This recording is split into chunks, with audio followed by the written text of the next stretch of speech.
കൊടുത്തിട്ട് പറഞ്ഞു, നീ ഇത് കൊണ്ടുപോയി മാർക്കറ്റിൽ വിൽക്കാൻ ശ്രമിക്കും. പക്ഷെ ഏത് കടയിൽ പോയാലും നീ ഇത് വിൽക്കാൻ ശ്രമിക്കുമ്പോൾ ആരെന്ത് ചോദിച്ചാലും ഇങ്ങനെ ഈ രണ്ടുപേരും ഉയർത്തി കാണിക്കാൻ. അങ്ങനെ ആദ്യം ഒരു സ്ത്രീയുടെ കടയിലാണ് പോയത്. അത് വാങ്ങിച്ചു നോക്കിയിട്ട് അമ്മ പറഞ്ഞു, മോനെ $2 ഞാൻ തരാം. ആ കുട്ടി ചിരിച്ചുകൊണ്ട് ആ കടയിൽ നിന്ന് ഇറങ്ങി അന്നത്തെ ദിവസം അച്ഛൻ്റെ അടുത്ത് നിന്നു. അച്ഛൻ പറഞ്ഞു, അച്ഛാ ഈ കല്ലിന് $2 വില പറഞ്ഞു. Okay, good. നീ നാളെ ഈ കല്ലുമായി ഒരു മ്യൂസിയത്തിലോട്ട് പോകാനാണ്. അടുത്ത ദിവസം ഈ കുട്ടി ഈ കല്ലുമായി ഒരു മ്യൂസിയത്തിൽ ചെന്നു. ആ മ്യൂസിയത്തിൻ്റെ ഉടമ ഇത് കണ്ടിട്ട് പറഞ്ഞു, മോനെ എന്താണ് വില? അപ്പോൾ ഈ കുട്ടി അച്ഛൻ പറഞ്ഞതുപോലെ ഇങ്ങനെ രണ്ടുപേരും ഉയർത്തി കാണിച്ചു. അതിൻ്റെ വില മ്യൂസിയത്തിൻ്റെ ഉടമസ്ഥൻ പറഞ്ഞു, നിനക്ക് ഞാൻ $200 തരാം. 2 മടങ്ങ് $200 മാറി. അടുത്ത ദിവസം അവനൊന്നും മിണ്ടാതെ വീട്ടിൽ പോയി. വളരെ സന്തോഷപൂർവ്വം അച്ഛനോട് പറഞ്ഞു, അച്ഛാ ഇന്നതിന് $200 വിലയാണ് എനിക്ക് കിട്ടിയത്. കുട്ടി വളരെ എക്സൈറ്റഡ് ആയിരുന്നു. അച്ഛൻ പറഞ്ഞു, അവനെ നീ നാളെ ഇതുമായി നമ്മുടെ ജിത്തിന്റെ കടയിൽ പോകും. ഒരു ഡയമണ്ട് വിൽക്കുന്ന കടയിൽ പോകാൻ ആവശ്യപ്പെട്ടു. അങ്ങനെ അടുത്ത ദിവസം ഈ കുട്ടി നമ്മുടെ ജിത്തു മോലായുടെ കൊച്ചിൻകോളിലാണ് പോയത്. ഇദ്ദേഹം ഇത് കണ്ടിട്ട് ആ കുട്ടിയോട് പറഞ്ഞു, മോനെ എന്താണ് നീ പ്രതീക്ഷിക്കുന്ന വില? അപ്പോഴും ഈ കുട്ടി ഇങ്ങനെ 2 വിരൽ ഉയർത്തി കാണിച്ചു. അങ്ങനെ ജിത്ത് ഇത് പരിശോധിച്ചിട്ട് പറയുകയാണ്, ഞാൻ നിനക്ക് $2 ലക്ഷം തന്നിരിക്കും ഇതിന്റെ വില. അപ്പോഴും ഈ കുട്ടി അച്ഛൻ പറഞ്ഞതനുസരിച്ച് ഓടി വീട്ടിൽ പോയി. അച്ഛനോട് പറയാം, അച്ഛാ ഇന്ന് ഇതിന് വില വെച്ചത് $2 ലക്ഷം. അപ്പൊ ഇതിന്റെ പിന്നിൽ ഒരു കഥയുണ്ട് അല്ലേ, വേറൊരു സ്റ്റോറിയുണ്ട്, ഒരു ഗുണപാഠം. എന്തായിരിക്കും? ഞാൻ ഇത്രയൊക്കെ പറഞ്ഞില്ലേ, എന്തായിരിക്കും ഒരു ഗുണപാഠം? ആർക്കെങ്കിലും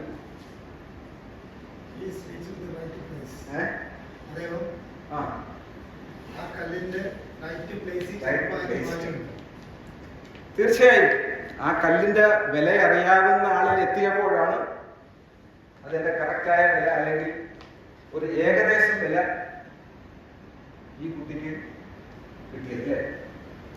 നിങ്ങളെ വിൽക്കുന്നത് എവിടെയാണ്? അതാണ് ഇവിടുത്തെ ചോദ്യം. എന്റെ സഹോദരങ്ങളെ, സഹോദരിമാരെ, നിങ്ങൾ എവിടെയാണ്? നിങ്ങളുടെ വില അറിയണമെങ്കിൽ നിങ്ങൾ എവിടെ പോയി സഹകരിക്കണം? ആരുടെ കൂടെ സഹകരിക്കണം? എപ്പോഴെങ്കിലും ചിന്തിച്ചിട്ടുണ്ടോ? നിങ്ങളുടെ മൂല്യം എത്രയോ വലുതാണ്. ഈ $2 ഒതുങ്ങാതെ, $200 ഒതുങ്ങാതെ എന്തിന് നിങ്ങളുടെ ജീവിതം പാഴാക്കണം? നിങ്ങൾ സഹകരിക്കേണ്ടത് അങ്ങനെയുള്ള ആൾക്കാരുടെ ഇടയിലാണ്. തീർച്ചയായും നിങ്ങളുടെ മൂല്യം നിങ്ങൾ അറിയണം. അറിഞ്ഞിരുന്നാൽ മാത്രമേ നിങ്ങൾക്ക് അങ്ങനെയുള്ള ആൾക്കാരുമായി സഹകരിച്ച് ഒരു മുന്നേറ്റം ഉണ്ടാക്കാൻ പറ്റും. തീർച്ചയായും ഇതിനോടനുബന്ധമായി വളരെയധികം കാര്യങ്ങൾ നമ്മൾ മനസ്സിലാക്കിയിരിക്കുന്നു. ഒരുപക്ഷെ 2.5 മണിക്കൂർ ഇവിടെ എനിക്ക് ഗ്യാരണ്ടിയായി പറയാൻ പറ്റും, നിങ്ങൾ ജീവിതത്തിൽ നിന്നും വ്യത്യസ്തമായി പല കാര്യങ്ങളും മനസ്സിലാക്കുന്നു. ഞാൻ 47 ഒമാനിൽ വന്നത് 47 വർഷം. വളരെ ചെറുപ്പത്തിൽ എൻ്റെ അച്ഛൻ മരിച്ചു. ഇപ്പോൾ റിട്ടയർമെന്റ് ഏജിൽ കഴിഞ്ഞ് ഞാൻ നിങ്ങളുടെ മുന്നിൽ നിൽക്കുകയാണ്. ഒരുപക്ഷെ ഇങ്ങനെയുള്ള കഥകൾ എനിക്കാരെങ്കിലും പറഞ്ഞു തന്നിരുന്നു എന്നെങ്കിൽ ഞാൻ പലപ്പോഴും ആഗ്രഹിച്ചു പോകാറുണ്ട്. അതിൽ നിന്നാണ് എന്തുകൊണ്ട് നമ്മുടെ സഹോദരങ്ങൾക്ക് നമ്മൾ ജീവിതത്തിൽ വായിച്ചറിഞ്ഞതും പഠിച്ചതും അനുഭവിച്ചറിഞ്ഞതുമായ കാര്യങ്ങൾ എന്തുകൊണ്ട് പങ്കുവെച്ചുകൂടാ? അതിൽ നിങ്ങൾ ഒരാൾക്കെങ്കിലും എന്തെങ്കിലും ചെറിയ മാറ്റം സംഭവിച്ചാൽ അതാണ് ഞങ്ങളുടെ ഈ ചെറിയ ഗ്രൂപ്പിൽ 30 പേരെ വിളിച്ചാൽ 3 പേര് വന്നാലും ഞങ്ങൾ ഈ പ്രസന്റേഷൻ ചെയ്തു. അതാണ് ഞങ്ങളുടെ കർത്തവ്യം, അതാണ് ഞങ്ങളുടെ ഭാഷ. നിങ്ങൾക്ക് നിങ്ങളുടെ ഉള്ളിൽ നിങ്ങളോടുള്ള സ്നേഹം അത് വളരെ വലുതാണെന്ന് എനിക്കറിയാം. ഞാൻ ചെറിയ ചെറിയ ചോദ്യങ്ങൾ ചോദിച്ചെങ്കിലും നിങ്ങളുടെ ഉള്ളിൻ്റെ ഉള്ളിൽ നിങ്ങൾക്ക് 100% മതിപ്പുണ്ടെന്ന് എനിക്കറിയാം. തീർച്ചയായും ജീവിതം ജീവിച്ച് തീർക്കാനുള്ളതാണ്. ജീവിക്കുമ്പോൾ ഒരുപാട് നല്ല കാര്യങ്ങൾ, നല്ല ആൾക്കാർ, നല്ല അനുഭവങ്ങൾ, ചീത്ത അനുഭവങ്ങൾ എല്ലാം നമുക്കുണ്ടാവില്ലേ? അപ്പം നിങ്ങൾ എങ്ങനെയാണ് അതിനെ പോസിറ്റീവായിട്ടോ അല്ലെങ്കിൽ നെഗറ്റീവായിട്ടോ എടുക്കുമ്പോൾ അതിനെ തരണം ചെയ്യുന്നത് എന്നുള്ളത് വളരെ മുഖ്യമായ കാര്യം.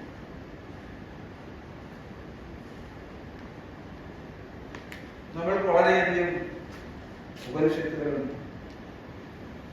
ഒരുപാട് കാര്യങ്ങൾ എഴുതി വെച്ചിട്ടുണ്ട്. ഇനി ഈ ലോകത്തിന് നല്ലതായിട്ടും ചീത്തയായിട്ടും എഴുതി വെക്കാൻ ഒന്നും ബാക്കിയില്ല. അതൊന്നും വായിച്ച് പഠിക്കുവാനും നമ്മൾക്ക് നമ്മുടെ ഈ 1 ജീവിതമോ 2 ജീവിതമോ 10 തലമുറയായാലും നമ്മൾക്ക് പഠിച്ചു തീർക്കാൻ പറ്റാത്ത കാര്യങ്ങൾ. പക്ഷേ എങ്കിലും ചെറിയ ചെറിയ കാര്യങ്ങൾ, ചെറിയ ചെറിയ വായനകളിൽ കൂടി മനസ്സിലാക്കുന്നതും അനുഭവങ്ങളിൽ നിന്നും അനുഭവിച്ചറിഞ്ഞ കാര്യങ്ങൾ നമ്മൾ മറ്റുള്ളവരിൽ പങ്കുവെക്കുമ്പോൾ ഇംഗ്ലീഷിൽ നമ്മൾ പറയാറുണ്ട് ഷെയറിംഗ് ഈസ് കെയറിംഗ്. അതൊരു ക്യാപ്സ്യൂൾ രീതിയിലാണ് ഇവിടെ നിന്ന് എനിക്ക് ശേഷം വരാൻ പോകുന്നവരും ക്ലാസ് എടുക്കുന്നത്. അവരൊരു വളരെയധികം ഞങ്ങൾ തന്നെ ഒരു 2-3 പ്രാവശ്യം മീറ്റ് ചെയ്ത് എന്ത് ചെയ്യണം, എങ്ങനെ ചെയ്യണം, എന്തായിരിക്കും നമ്മുടെ ആദ്യത്തെ ഒരു ട്രെയിനിങ് സെഷനാണ്. വളരെ ലളിതമായ രീതിയിൽ എങ്ങനെ നമുക്ക് ആശയവിനിമയം ചെയ്യാൻ പറ്റും. അപ്പോൾ അത് തീർച്ചയായും അവർ കഷ്ടപ്പെട്ടിട്ടാണ് ഇന്നിവിടെ വന്നിട്ടൊരു പ്രസന്റേഷൻ ചെയ്യുന്നത്. നിങ്ങൾക്കെല്ലാവർക്കും മഹാഭാരതത്തിൽ കൗരവരെയും പാണ്ഡവരെയും അറിയില്ലേ? അറിയില്ലേ? അറിയാത്തവരുണ്ടോ? അതിശയമൊന്നുമില്ല അറിയില്ലെങ്കിൽ. എന്നാലും നിങ്ങൾക്ക് അറിയാം കൗരവരെയും പാണ്ഡവരെയും. ധൃതരാഷ്ട്രീയ അറിയില്ലേ? തീർച്ചയായും കൗരവരെന്ന് പറയുമ്പോൾ നിങ്ങളുടെ മനസ്സിൽ എന്താണ് വരുന്നത്? എന്താണ് വരുന്നത്? നെഗറ്റീവാണോ പോസിറ്റീവാണോ? നെഗറ്റീവ്. അപ്പം തീർച്ചയായും പാണ്ഡവരെന്ന് പറയുമ്പോൾ പോസിറ്റീവ് ആയിരിക്കാം. ഇതിനിടയിൽ ധൃതരാഷ്ട്രമുണ്ട്, വില്ലല്ലേ? ശ്രീകൃഷ്ണനുണ്ട്, കർണനുണ്ട്. ഇവിടെ മഹാഭാരതത്തിന്റെ ഒരു ചെറിയ ഉദാഹരണം ഞാൻ പറയാം. നമ്മുടെ മനസ്സിൽ വളരെയധികം കാര്യങ്ങൾ നെഗറ്റീവായിട്ടും പോസിറ്റീവായിട്ടും വരാറുണ്ട്.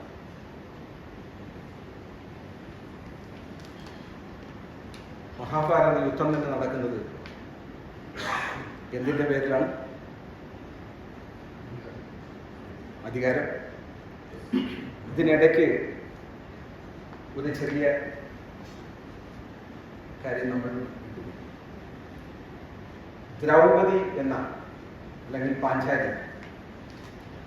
പാഞ്ചാലി എങ്ങനെയാണ് ഈ റിസോഴ്സ് ശരിക്കും ഉപയോഗിച്ചത് എന്നുള്ളതാണ്. ഒരു ഭാഗത്ത് കൗരവർ 101 പേർ, മറുഭാഗത്ത് പാണ്ഡവർ 5 പേർ, സാരഥിയായി സാക്ഷാൽ ശ്രീകൃഷ്ണൻ. പാണ്ഡവരുടെ ജ്യേഷ്ഠ സഹോദരൻ കർണൻ മറുവശത്ത്, ശത്രുവശത്ത്.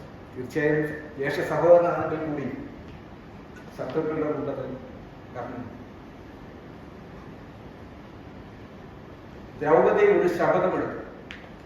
എന്തായിരുന്നു അത്? മുടിക്കെട്ടഴിച്ചിട്ടിട്ട് ഇത് ഞാനിനി കെട്ടണമെങ്കിൽ ആ ബ്ലഡ് പുരട്ടിയതിന് ശേഷം മാത്രമേ ഞാൻ ഈ മുടി കെട്ടുകയുള്ളൂ എന്നുള്ളൊരു ശബ്ദം. ആ ശബ്ദത്തിന്റെ പിൻബലത്തിലാണ് ഈ 5 സഹോദരങ്ങളെ ഒറ്റക്കെട്ടായി.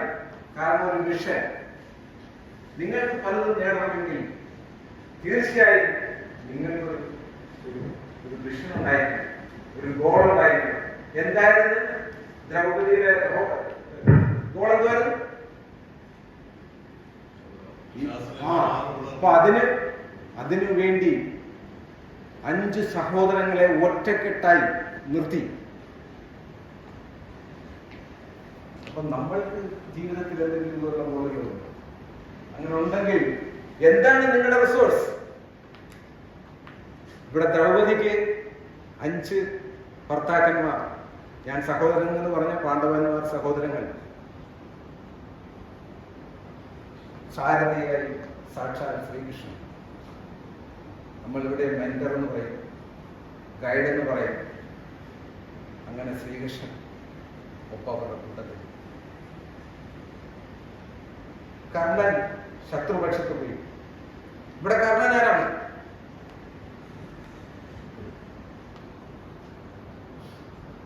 കർണനാണ് ഈ നെഗറ്റീവ്, നമ്മുടെ ഈ ബ്രെയിൻ. ഒന്നും നമ്മൾ എന്തൊക്കെയോ ചെയ്യുന്നു, നമ്മൾ അറിയാതെ തന്നെ പല കാര്യങ്ങളും ഇവിടെ സ്റ്റോറായി പോകുന്നു. ഇത് നല്ലതായിക്കോട്ടെ ചീത്തയായിക്കോട്ടെ. അങ്ങനെ കർണൻ എന്നൊരു കഥാപാത്രം നമ്മുടെ ശിരസിൽ ഉണ്ട്. തിരിച്ചറിവ്. ആരാണ് ഈ ബ്രെയിൻ നമുക്ക് തിരിച്ചറിവ് കൊടുക്കുന്നത്? നമ്മൾ തന്നെ അല്ലേ? നമ്മൾ തന്നെ ഫീഡ് ചെയ്യുന്ന നല്ലതും ചീത്തയായ കാര്യങ്ങൾ ഒരു തിരിച്ചറിവില്ലാതെ അവിടെ സ്റ്റോർ ചെയ്യപ്പെടും. സമയാസമയങ്ങളിൽ നിങ്ങളുടെ അന്ന് ആ സമയത്തുണ്ടാകുന്ന വികാരങ്ങളെ അനുസരിച്ച് അത് ദേഷ്യ രൂപത്തിലും സന്തോഷ രൂപത്തിലും നല്ലതും ചീത്തയുമായ ഒരു വേഷത്തിൽ നമ്മൾ ഇതിനെ അനുഭവിക്കാൻ പോകുന്നു. അപ്പൊ തീർച്ചയായും ജീവിതത്തിൽ എന്തെങ്കിലും നേടണമെങ്കിൽ നിങ്ങൾക്കൊരു ഗോൾ വേണം. നിങ്ങൾ ദ്രൗപദിയാണെന്നല്ല ഞാൻ പറയുന്നു. നിങ്ങളുടെ ഭർത്താവിനെ കൊണ്ട് ഈ പറഞ്ഞ ഐ ലവ് മീ എന്നുള്ള ആറ്റിറ്റ്യൂഡ് കെട്ടിപ്പടുക്കുവാൻ നിങ്ങൾക്കും നിങ്ങളുടേതായ രീതിയിൽ ഒരു ഗോൾ സെറ്റ് ചെയ്യാൻ പറ്റും. ഭർത്താവിനെ മോട്ടിവേറ്റ് ചെയ്യാൻ പറ്റും. SMS-ന്റെ ഒരു ക്ലാസ് ഉണ്ട്. നിങ്ങളിവിടെ മടിച്ചു കിടന്ന് ഉച്ചയ്ക്ക് കിടന്ന് ഉറങ്ങാതെ ഒന്ന് എഴുന്നേറ്റ് പോകും മനുഷ്യ. എന്തെങ്കിലും ഒന്ന് പറയാനുള്ള ചിന്താഗതി നിങ്ങൾക്കും ഉണ്ടാകും അല്ലേ? ഇത് തന്നെ കുട്ടികൾക്കായാലും ചെറിയ ചെറിയ കഥാരൂപങ്ങളിൽ നിങ്ങൾക്ക് വലിയ വലിയ കാര്യങ്ങൾ പറഞ്ഞു. അങ്ങനെ ദ്രൗപദി നേടിയത് ദ്രൗപദിയുടെ ഗോളാണ്. അവരുടെ യുദ്ധമാണല്ലേ? ദ്രൗപദി മുടിയും. പക്ഷെ ഈ ചെറിയൊരു മോട്ടിവേഷൻ നമ്മൾക്ക് പലർക്കും ഉദാഹരണമായ രീതിയിൽ വരുമ്പോൾ തീർച്ചയായും അനുഗ്രഹത്തിലെ. അപ്പൊ ജീവിതം എങ്ങനെ നമ്മൾക്ക് വളരെ ആസ്വദിച്ചുകൊണ്ട് മുന്നോട്ട് പോകാൻ, ജീവിതത്തിൽ ആഹ്ലാദം വരുന്നത് എപ്പോഴൊക്കെയാണ്? ഡോക്ടർമാർ പറയാറുണ്ട് നമുക്ക് പല രീതിയിലുള്ള ഹോർമോൺസ് നമ്മുടെ ശരീരത്തിൽ ഉത്പാദിപ്പിക്കപ്പെടുന്നു. ആ ഹോർമോൺസ് പ്രത്യേകിച്ച് 4 തരത്തിലുള്ള ഹോർമോൺസ് എപ്പോഴൊക്കെയാണ് ഉത്പാദിപ്പിക്കപ്പെടുന്നത് ആർക്കെങ്കിലും ഇവിടെ അറിയാം? അപ്പൊ തീർച്ചയായും ഒന്ന് ചിരിച്ചാലോ? ഞാൻ ഇത്രയൊക്കെ പറഞ്ഞില്ലേ? ഇല്ലെങ്കിൽ കൈ അടിച്ചില്ലേ?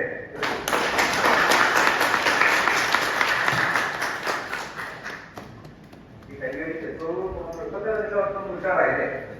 ഉഷാറായി. ഈ കൈയടിക്ക് അല്ലെങ്കിൽ നിങ്ങൾ ചെയ്യുന്ന എക്സസൈസ് ചെയ്യുമ്പോൾ ഇങ്ങനെ ഓരോ ഹോർമോണും പ്രവർത്തിക്കണം. നമ്മൾ നടക്കാൻ പോയി അല്ലെങ്കിൽ വൈകുന്നേരം ജിമ്മിൽ പോയി തിരിച്ചു വരുമ്പോൾ ഭയങ്കര ടയർഡായിട്ടായിരിക്കും. പക്ഷേ നിങ്ങൾക്ക് വീട്ടിൽ വരുമ്പോൾ തിരിച്ചു വരുമ്പോൾ ഒരു പ്രത്യേക മൂടാണ്. അത് എത്ര പേര് അനുഭവിച്ചു? ഞാൻ തോന്നുന്നത് 3 പേരെ ഉള്ളൂ. അതുകൊണ്ടായിരിക്കും. എത്ര പേര് സ്ഥിരം നടക്കാൻ അല്ലെങ്കിൽ എക്സസൈസ് ചെയ്യുന്നു? 2, 3, 4, 5, 6, 7 ഇപ്പൊ 10 പോകണമായി. 9 പേര് 10 പേര് പതിവായി ഉറക്ക് എന്ത് വന്നാലും ഞാൻ നടക്കത്തില്ല. എന്നൊരു ആറ്റിറ്റ്യൂഡോടെ കാണാൻ പറ്റും. കാര്യം എന്നോട് ചോദിച്ചപ്പോൾ വീണ്ടും ഇത് എഴുതി വെച്ചു. എന്ത് സംഭവിച്ചാലും ഞാൻ നടക്കില്ല, നടക്കണമെന്നില്ല കേട്ടോ. ഇതിന്റെ എക്സസൈസ് ചെയ്യാം, നമുക്കൊരു സൈക്കിൾ വാങ്ങിച്ചു വെക്കാം, പെഡൽ ചെയ്യാം, പല രീതിയിലും ചെയ്യാം. അതൊക്കെ നിങ്ങൾ സ്വയം ഡിസൈഡ് ചെയ്യേണ്ട കാര്യമാണ്. ഞാൻ പറഞ്ഞതേ ഉള്ളൂ, ഓർമ്മിപ്പിച്ചതേ ഉള്ളൂ.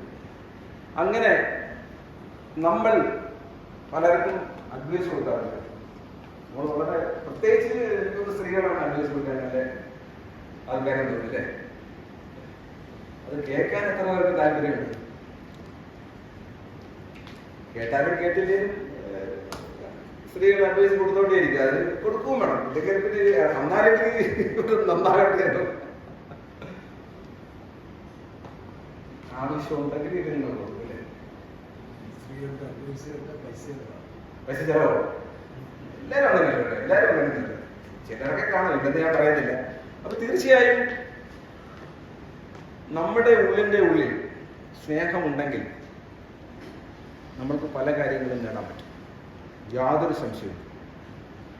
നിങ്ങൾ നടക്കാൻ പോയിരിക്കും, നിങ്ങൾ ജോലിക്ക് പോയിരിക്കും, നിങ്ങൾ സമ്പാദിച്ചിരിക്കും, നിങ്ങൾ നേട്ടങ്ങൾ നേടിയിരിക്കും. ഞാൻ ആദ്യം പറഞ്ഞ പോലെ നിങ്ങളുടെ വില നിങ്ങൾ മനസ്സിലാക്കിയിട്ടുണ്ട്. ആ നേട്ടങ്ങൾ നിങ്ങളുടെ തലമുറയ്ക്ക് തന്നെ മാറ്റങ്ങൾ ഉണ്ടാക്കും. നിങ്ങളുടെ നടത്തത്തിൽ, നിങ്ങളുടെ ചിന്തകളിൽ, നിങ്ങളുടെ പെരുമാറ്റത്തിൽ, ഈവൻ നിങ്ങളുടെ നോട്ടത്തിൽ അത് പ്രതിഫലിക്കും. നിങ്ങൾ ഇങ്ങനെയുള്ള കാര്യങ്ങളിൽ ശ്രദ്ധയിലെത്തിയാൽ ഈ ഇരിക്കുന്ന ഓരോരുത്തരും ഒരു കാന്തവലയത്തിൽ ഉള്ള കണ്ണുകളുമായി ആയിരിക്കും ഇനി പുറത്തു പോകുന്നത്. എന്തൊക്കെയോ നിങ്ങളെ ആകർഷിക്കും. ലോ ഓഫ് അട്രാക്ഷൻ എന്ന് പറഞ്ഞ രൂപമാണ്. നമുക്ക് പല കാര്യങ്ങളും നമ്മുടെ ആഗ്രഹപ്രകാരം അട്രാക്റ്റീവാണ്. ഒരു കാന്തം കാറോടെ എങ്ങനെ അട്രാക്ട് ചെയ്യുന്നു അതനുസരിച്ചായിരിക്കാം ഇതെല്ലാം. അപ്പൊ നിങ്ങൾ ഓരോരുത്തരും ഒരു കാന്തമാണ്. പക്ഷെ കാന്തം എന്തുകൊണ്ട് നിങ്ങളെ അട്രാക്ട് ചെയ്യും? കാരണം ആ കാന്തിക വലയം നിങ്ങളിൽ ഉണ്ടോ ഇല്ലയോ എന്നുള്ളതാണ് അടുത്ത ചോദ്യം. ഇല്ലെങ്കിൽ അത് എങ്ങനെ ഉണ്ടാക്കിയെടുക്കാം? ഇത് ഒരു 3-4 എപ്പിസോഡായെങ്കിൽ മാത്രമേ നിങ്ങൾക്ക് ജീവിതത്തിൽ ഞാൻ എനിക്ക് തന്ന ടോപ്പിക്കിന്റെ ഒരു അവസാന ഭാഗം വരെ എനിക്ക് കൊണ്ടുപോകാൻ ആവശ്യം. നമ്മൾ തുടങ്ങിയതേ ഉള്ളൂ. ഇവിടെ ചുവന്ന ലൈറ്റൊക്കെ വന്നു കഴിഞ്ഞു. തീർച്ചയായും നിങ്ങൾ ചിന്തിക്കുന്നുണ്ടാവും, ഇവിടെ ഈ ഒരു വൈകുന്നേരം 4:30-5 മണിക്ക് വിളിച്ചുണർത്തി ഇവിടെ വന്നിട്ട് എന്തൊക്കെയോ വിളിച്ചു പറഞ്ഞു, ആകെ ഒരു പുക പരുവത്തിലാക്കി എന്ന്. അങ്ങനെ ഒരു പുക പരുവം വന്നു കഴിഞ്ഞാൽ അടുത്തതായി നമ്മൾ എന്താണ് ചെയ്യുന്നത്?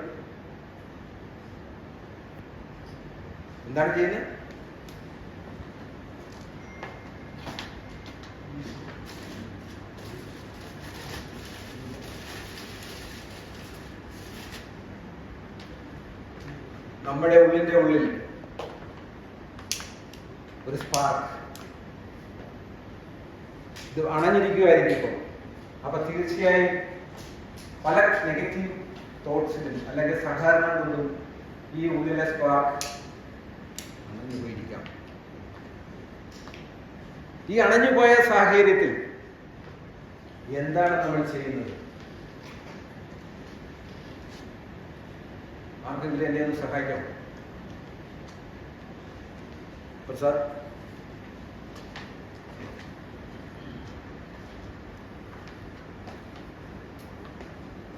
ഒന്ന് കത്തിച്ചു തരാം.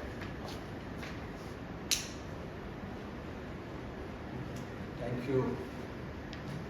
എന്നിലുള്ള സ്പാർക്ക് അണഞ്ഞു പോയാൽ നിങ്ങൾ ഓരോരുത്തരും ഈ തിരിയായി മാറണം. ഈ തിരി കൊണ്ട് എനിക്ക് 1000 തിരികൾ കത്തിക്കാം, 1,00,000 തിരികൾ കത്തിക്കാം. ഈ തിരിനാളം നമ്മൾ ഒരിക്കലും കടയാൻ അണഞ്ഞു പോകാൻ സമ്മതിക്കാൻ പാടില്ല. എന്നിലെ സ്പാർക്ക് ഏതെങ്കിലും കാരണവശാൽ കത്തിപ്പോയാൽ ഈ ഇരിക്കുന്ന ഓരോ വ്യക്തികളിലുമുള്ള സ്പാർക്ക് എന്റെ വിളക്ക് കൂടി കത്തിച്ചു തരാൻ നിങ്ങൾക്ക് കഴിയും, ഇല്ലെങ്കിൽ കഴിയണം. അതായിരിക്കണം നമ്മുടെ ഇടയാക്കിക്കും. തീർച്ചയായും ഈ തിരുനാളം ഇതാണ് ഗുരുദേവൻ നമ്മൾക്ക് പറഞ്ഞത്. എഡ്യൂക്കേഷൻ, വിദ്യാഭ്യാസത്തിൽ കൂടെ അറിവുകൾ നേടുക. അറിവാണ് എല്ലാത്തിൻ്റെയും ഫൗണ്ടേഷൻ. അറിവുണ്ടെങ്കിൽ തീർച്ചയായും നിങ്ങളുടെ ലക്ഷ്യങ്ങൾ, നിങ്ങളുടെ മാർഗങ്ങൾ ശരിയാണെങ്കിൽ തീർച്ചയായും എത്തിച്ചേരാൻ പറ്റും എന്നുള്ളത് ഒരു സത്യമാണ്. ആ ഗുരു തെളിച്ച നാളം നമ്മൾ ഒരുമിച്ച് ആ ടോർച്ച് കൊണ്ടു നടന്നാൽ, ആശയവിനിമയം നടത്തിയാൽ, നമ്മൾ ഓരോരുത്തരും വ്യത്യസ്തരായ ആൾക്കാരാണെങ്കിൽ കൂടി നമ്മൾക്ക് പല കഴിവുകൾ അന്തർലീനമായി ഉള്ളത് തിരിച്ചറിയുവാനും നിങ്ങൾക്ക് ഓരോരുത്തർക്കും വളരെ വ്യക്തിമുദ്ര പതിപ്പിച്ച് മുന്നോട്ട് പോകാൻ കഴിയുമെന്നും എനിക്ക് പൂർണ്ണ വിശ്വാസമുണ്ട്.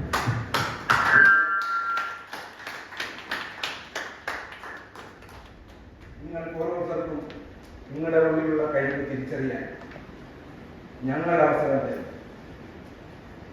അത് ഞങ്ങളിൽ തരും. പക്ഷേ അതിന് നിങ്ങൾക്ക് താല്പര്യമുണ്ടായി. ഇവിടെ ഇരിക്കുന്ന വളരെയധികം എന്നേക്കായി കൂടുതൽ കഴിവുകൾ ഉള്ളവരാണ്. നിസ്സംശയം എനിക്ക് പറയാൻ പറ്റും. അത് തിരിച്ചറിയാൻ നിങ്ങൾ സമയം കണ്ടെത്തണം. അത് കാണിച്ചു തരാൻ പറ്റിയ വഴികാട്ടികൾ ഇവിടെ ധാരാളമുണ്ട്. സമയം അതിക്രമിച്ചതുകൊണ്ട് ഞാൻ നിർത്തുന്നു. വീണ്ടും വരും ദിവസങ്ങളിൽ നിങ്ങൾ അവസരം തന്നാൽ, നിങ്ങൾ ഇഷ്ടപ്പെട്ടാൽ ഇഷ്ടപ്പെട്ടില്ലെങ്കിൽ ഞാൻ സംസാരിക്കുന്നതായിരിക്കും. വളരെ എല്ലാവർക്കും വളരെ കണ്ടു. ഞാൻ കുറെ കട്ടിങ് കൊണ്ടുവന്നിട്ടുണ്ട്. സമയമില്ലാതെ അതൊക്കെ അവിടെ ഇരിക്കട്ടെ. ഇനി ഒരു ദിവസം നമുക്ക് വീണ്ടും ഉപയോഗിക്കാം. ഒരിക്കൽ കൂടി എന്നെ ശ്രമിച്ചത് സഹകരിച്ച് നിങ്ങൾക്ക് എല്ലാവർക്കും ഒരായിരം നന്ദി. ഒരു കടാക്ഷനും നിങ്ങൾക്ക് എക്കാലവും ഉണ്ടാകുന്നു. നിങ്ങൾക്കും കുടുംബത്തിനും നിങ്ങളുടെ കുട്ടികൾക്കും വരും തലമുറയ്ക്കും ആയുസ്സും ആരോഗ്യവും സമ്പൽസമൃദ്ധിയും ഐശ്വര്യവും ഉണ്ടാകട്ടെ. SN ട്രസ്റ്റ് ഭാരവാഹികളുടെ പേരിലും ഇതിനകത്ത് പ്രത്യേകം ഭാരവാഹികളൊന്നുമില്ല. നമ്മൾ ഒരുമിച്ചാണ്. നമ്മൾ എന്ന പദം മാത്രമേ നമ്മൾ ഉപയോഗിക്കാറുള്ളൂ. ഇവിടെ അവതാരിക പറയുകയുണ്ടായി. ഞാൻ പറഞ്ഞതിനകത്ത് കേട്ടപ്പോൾ എനിക്ക് തെറ്റാണ് തോന്നി. ലീഡർഷിപ്പ് എന്ന് പറഞ്ഞാൽ ഒരു പൊസിഷനല്ല, അതൊരു ആക്ഷനാണ്.